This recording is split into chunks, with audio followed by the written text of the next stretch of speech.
for jumping on today and watching this video. This video is something that has been requested to me so many times since the last one. So if you guessed it's a fueling hacks video, you're right. You probably already saw that in the title below. But I am doing another fueling hacks video. I get requests all the time for actually two of the same things that people are just, they can't stomach. And I totally get it. Everybody's taste buds are different. So let me see if I can give you a little bit of help on those two plus two more items that I have found, or two more hacks that I have found that I use a lot. The 4 fuelings we'll be hacking today are: number 1, mac and cheese. Mac and cheese is the number 1 fueling that I get asked to make a suggestion for all the time. Number 2 is the second most asked fueling, and that's going to be the mixed berry oat cereal. So I can't wait till you see what I cooked up for that one. Number 3 is a way that I do my coffee in the morning, every single morning. And number 4 is just kind of a cool shake combination that I'm sure a lot of people do it this way, but maybe if you haven't heard of it, this will be something new for you. So let's get started with these 4 fueling hacks for today.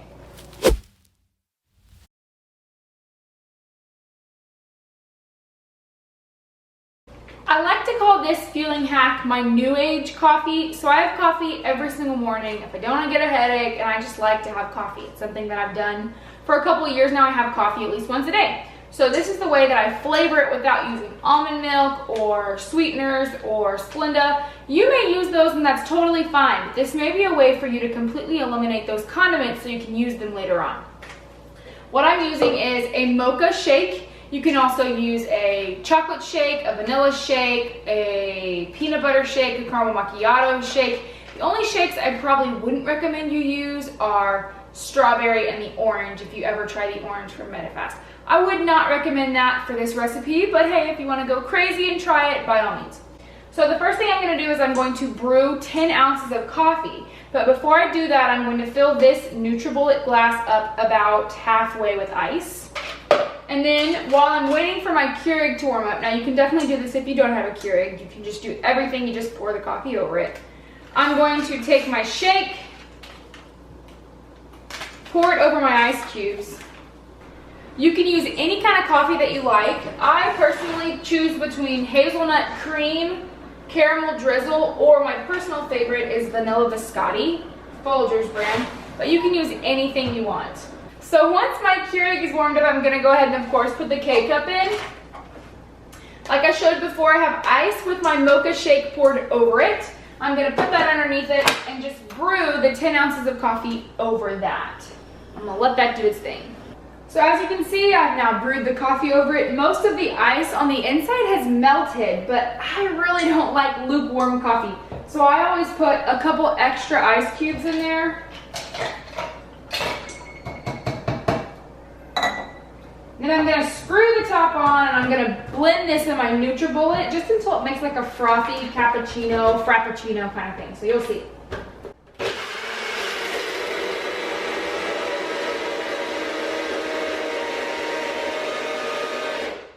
So as you can see, it's lightened in color, and I basically use the shake as my creamer. I never add anything more than this. I just drink it with the straw because I drink it with a straw every single day on the way to work. And so with this, it's only using coffee, which counts as nothing, and a fueling. It's the best of both worlds. This is my favorite. I've tried it with vanilla and chocolate and caramel macchiato, but mocha is definitely my favorite.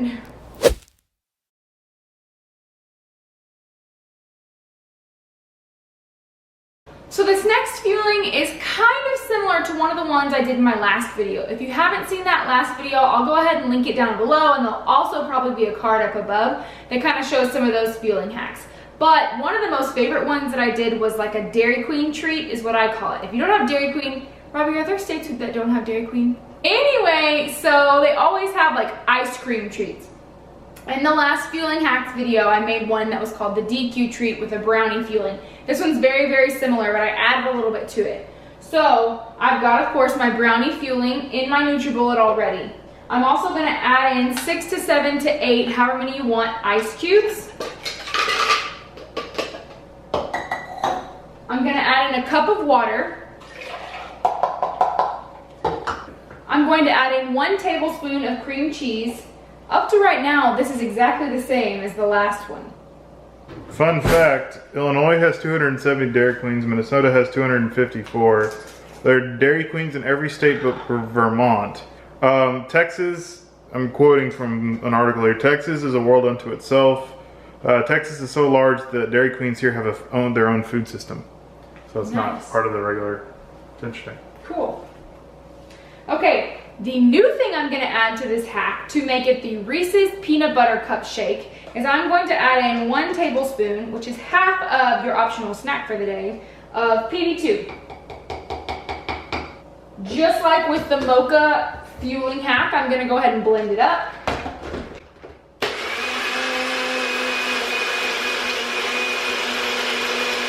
I love this fueling hack, not only because it's chocolate, but because the cream cheese makes it nice and creamy and thick, and then the peanut butter just gives it that, I don't know, peanut butter taste. I love peanut butter, so this is perfect. This counts as 1 fueling, half of a healthy fat, or 1 condiment, and half of your optional snack for the day.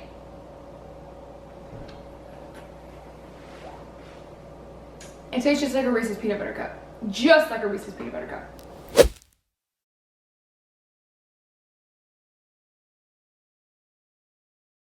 So this is the long-awaited mac and cheese hack. Now, I'll be honest with you, I don't buy mac and cheese. It's just not my thing. I have more of a sweet tooth. If you looked in my pantry, you'd know that. You'd see all the sweet feelings. But, so I don't have any mac and cheese right now. I do have rustic tomato herb penne, which this recipe will work for the rustic tomato herb penne, but it works just the same for the macaroni and cheese, for the pesto macaroni and cheese, for the chipotle macaroni and cheese. It will all work the same way, so fear not. This may seem a little crazy, as we are going to make this into chips. You heard me correctly. We're making this into chips. I'm going to put this into a cup for my NutriBullet. This would also work just fine if you had just a regular plain blender. You can do that as well. I'm gonna pour this in here. After I have poured my rustic tomato herb penne into my NutriBullet cup, I'm then going to add 1/4 teaspoon of chili powder. If you do not like spicy things, you can either leave this out or put even less of this.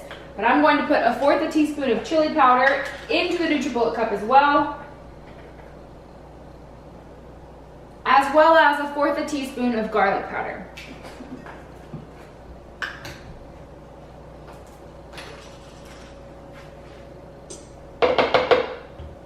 Then I'm going to put the top on the NutriBullet, and I'm going to put this on the NutriBullet. I want to pulverize this. I want this to be very, very, very thin.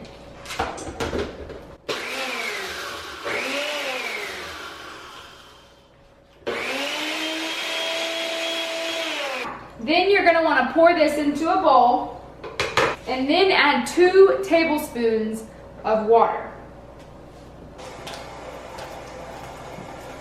You're then gonna stir this until it's combined, but then you're gonna let it sit for 2 minutes so that it kind of thickens a little more.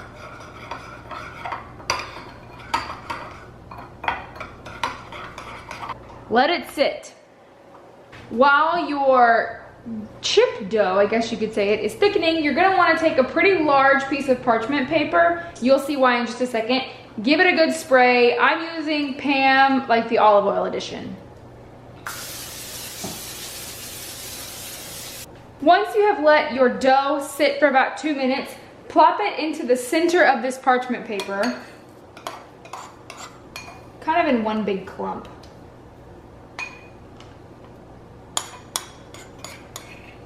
This is the fun part. You're gonna fold over this parchment paper, and you're just gonna kind of push. You want to make this dough pretty flat. The thicker it is, the longer it takes to cook, and sometimes it gets really, really chewy. You can use a rolling pin, you can use your hands. Thank you, Robbie. Whatever it takes to get it out to be as thin as you can get it. Thank you for your assistance, Robbie. Your help is greatly appreciated.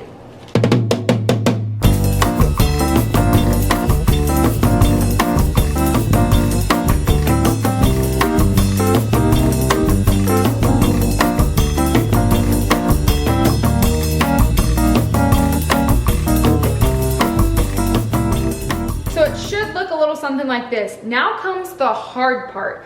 I have to peel this top layer off, Not bad. You can either throw this in there like that, although I wouldn't recommend it because it's probably a fire hazard. I'm gonna cut off this half and then I'll set this half with all my chips on it onto my baking sheet. I'm then gonna throw this in the oven. Well, I'm going to gently set this in the oven for 10 minutes, again on 350 degrees. So now that we've pulled this out of the oven, I'm going to use a pizza cutter to cut this into chip shapes.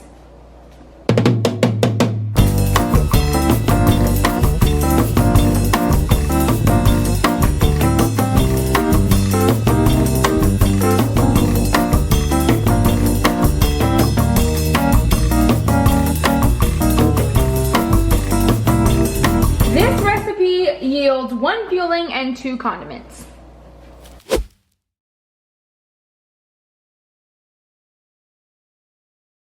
So for this next fueling hack, I am taking everybody's favorite, the Red Berry Crunchio cereal. I personally love them, so this was like, it was hard for me to be like, why would nobody like these? But everybody's taste buds are so different.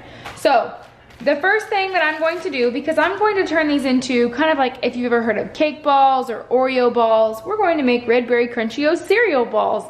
It'll be fine. So I'm going to crush these up as small as I can. So you can either punch it, you know, if you need to get a little bit of frustration out. But you need them very, very fine. So you can use a can, you can use a rolling pin. It's whatever you can to get it down to some really thin consistency. You don't want it as thin as the chips, but you want it pretty thin. It should be about this consistency. You still want some chunks in it to keep the Red Berry Crunchio cereal balls together, but you don't want like huge chunks, if that makes sense. We're gonna set this aside for right now. For the rest of this recipe, you will need 2 tablespoons of light cream cheese. There's 1 tablespoon, 2 tablespoons. You're also going to add in 1 tablespoon of whipped topping. I'm using this brand from Target called Market Pantry, and dang, it is so awesome. It wasn't too expensive, and there's only 15 calories per 2 tablespoons and only 1 carb. So we're only gonna use 1 tablespoon though. If we need to add a second one later, we can. Okay, add that in. I'm then going to mix this together until it's a little fluffier. If I need to, I can add 1 more tablespoon of the whipped topping.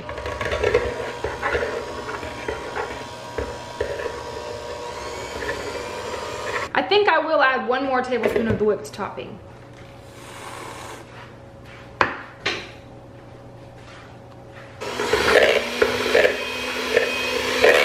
So you can see it got a little more creamy. I would probably do this in a smaller bowl the next time just to make sure that the cream didn't get everywhere, but this is gonna work perfectly.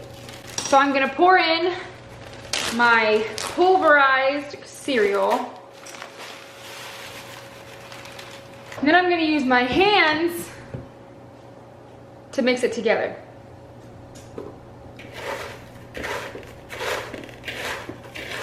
It doesn't seem like it's gonna be enough cream cheese at first, but just keep working with it and forming it. It'll work just fine. What I always do is I form this into 2 or 3 balls, and then you can either eat it right then and there, but it's also really good if you put it in the freezer for about 20 minutes. Makes them a little bit harder, and they just taste a lot better. Okay, so this is my 4 Red Berry Crunchio cereal balls. Like I said, I'm gonna throw it into the refrigerator for about 20 minutes before I eat it. The longer you put it in there though, the harder it is to eat, so just be careful and don't leave it in there for too long. This recipe equals 1 fueling, 2 condiments, and 1 healthy fat. Enjoy!